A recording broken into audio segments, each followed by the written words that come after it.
It all started with my love for pasta. Every night I would beg Mum for the same meal. No, I don't want chicken or burritos or pizza. I just want pasta. Is that too much to ask? Penne, spaghetti, lasagna, anything. I wasn't satisfied with my daily food intake until I'd had my serving of pasta. It was a problem. This continued for years. Friends would bring me their leftover pasta from dinner the night before to school. People would make it for me for my birthday. It was my thing. My favourite thing. So you can imagine my excitement when my parents told me we would be going to Italy for a whole month. I could cry at the thought. Pasta for breakfast, lunch and dinner with no limit. But then it happened. I had been complaining to my mum about stomach pain and headaches for a while now, so much so that it had started to feel normal to me. Growing up, I assumed that everyone felt the same stabbing pain in their stomachs as I did. Finally, my mum had enough and took me to see a doctor. "Do you eat much gluten, Molly?" the doctor asked me. "What's gluten?" I asked, only having heard of it from some weird Kardashian diet.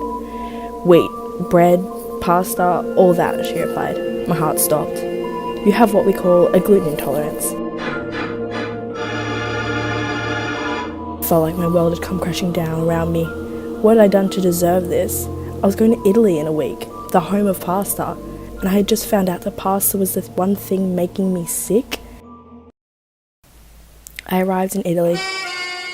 Now was the time for me to make a decision. Was I going to stick to eating mediocre food my whole life, or live in pain while eating the one food that made me feel warm and fuzzy inside? There was always gluten-free options. I began experimenting with various alternatives, but nothing compared to the real thing.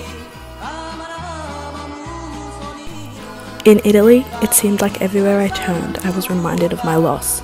I could see the judgment in people's eyes when I would ask if there were gluten-free options. Why did I feel the need to let them know that I wasn't doing it for some silly diet, and that if I could, I would be eating the most gluten-filled meal I could? My search for acceptable gluten-free options led me nowhere. I was having withdrawals, constantly dreaming of tasting my favourite food again. And then one day I snapped. I decided I would not let this bump in the road that was my journey to self-realisation define me. Pasta was who I was, what came to people's minds when they thought of me. I returned to my old eating habits of gluten and pasta, deciding the pain was worth it.